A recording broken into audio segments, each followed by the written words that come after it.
નમસ્કાર વિદ્યાર્થી મિત્રો, વીડિયો એજ્યુકેશન યુટ્યુબ ચેનલમાં આપનું હાર્દિક સ્વાગત છે। આજના વિડીયોમાં આપણે પ્રથમ પરીક્ષા 2024 માટેની ધોરણ 12 વિષય અર્થશાસ્ત્ર પ્રશ્નોનું માળખું તેની આપણે આ વિડીયોમાં સંપૂર્ણ અને સચોટ માહિતી મેળવવાની છીએ। જો તમને વિડીયો ગમે તો લાઈક કરો અને તમારા મિત્રો સુધી શેર કરો, જેથી તમારા મિત્રોને પણ માહિતી મળતી રહેશે। અને જો તમે આપણી ચેનલ ઉપર નવા આવેલા હોય તો ચેનલને સબસ્ક્રાઈબ કરવાનું ભૂલતા નહીં, કારણ કે ધોરણ 12ના પ્રથમ પરીક્ષા માટેના વિડીયો આપણી ચેનલ ઉપર મૂકવામાં આવે છે, તેથી તમને તે વિડીયો મળતા રહેશે। અને જો તમારે આ બ્લુપ્રિન્ટની PDF જોઈતી હોય તો તમે આપણા ટેલિગ્રામ, વોટ્સએપ, ઇન્સ્ટાગ્રામ, ફેસબુક જેવા સોશિયલ મીડિયામાં જોડાઈ શકો છો અને ત્યાંથી તમને બ્લુપ્રિન્ટ મળી રહેશે। ચાલો હવે વિડીયોની શરૂઆત કરીએ। સૌપ્રથમ આપેલ છે પ્રશ્નોના પ્રકાર પ્રમાણે ગુણભાર આપેલ છે, તેમાં ક્રમાંક આપેલ છે, પ્રશ્નોના પ્રકાર, પ્રશ્નોની સંખ્યા અને કુલ ગુણ આપેલ છે। સૌપ્રથમ છે હેતુલક્ષી પ્રશ્નો। 20 પ્રશ્નો આવશે અને તેના ગુણ 20 રહેશે। તેના પછી અતિ ટૂંકા જાવી પ્રશ્નો, જે 10 પ્રશ્નો આવશે અને તેના ગુણ પણ રહેશે 10।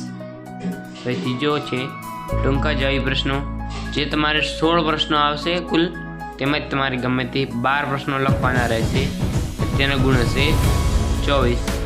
પછી ટૂંકા જાવી પ્રશ્નો, જે તમારે કુલ 10 પ્રશ્નો આવશે, તેમાં તમારે કોઈ પણ 7 પ્રશ્નોને જવાબ લખવાના રહેશે। પછી પાછમાં લાંબા પ્રશ્નો, જે તમારે 7 પ્રશ્નો આવશે અને કુલ પ્રશ્નો તમારે 5 લખવાના રહેશે।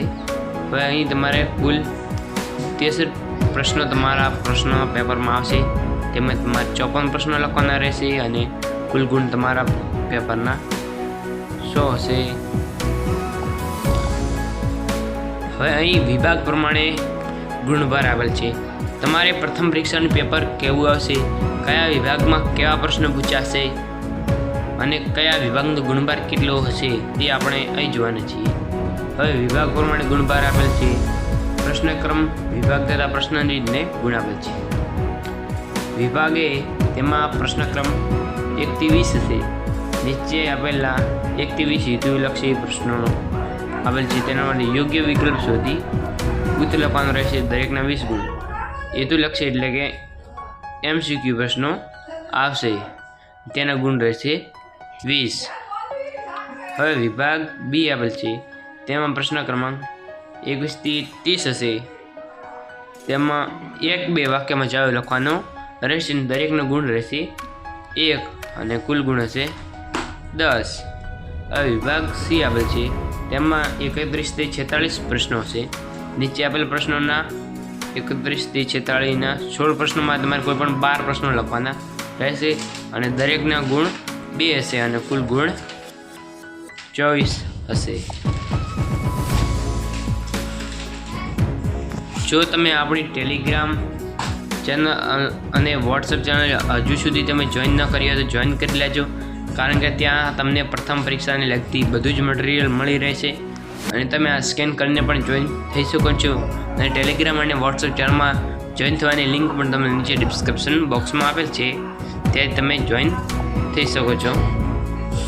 હવે વિભાગ ડી આપેલ છે। વિભાગ ડીમાં 47 થી 56 પ્રશ્નો આવશે।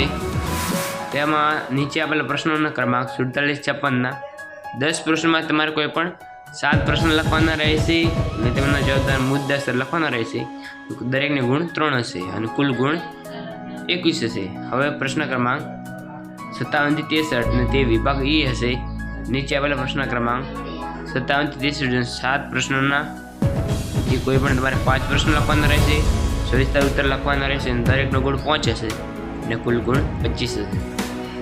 આ પ્રકારે તમારું કુલ પ્રશ્નપત્ર 100 ગુણનું આવશે। અહીં તમારે કયા વિભાગમાં કયો પ્રશ્નો પૂછાશે અને કયો પ્રશ્ન કેટલા ગુણનું હશે।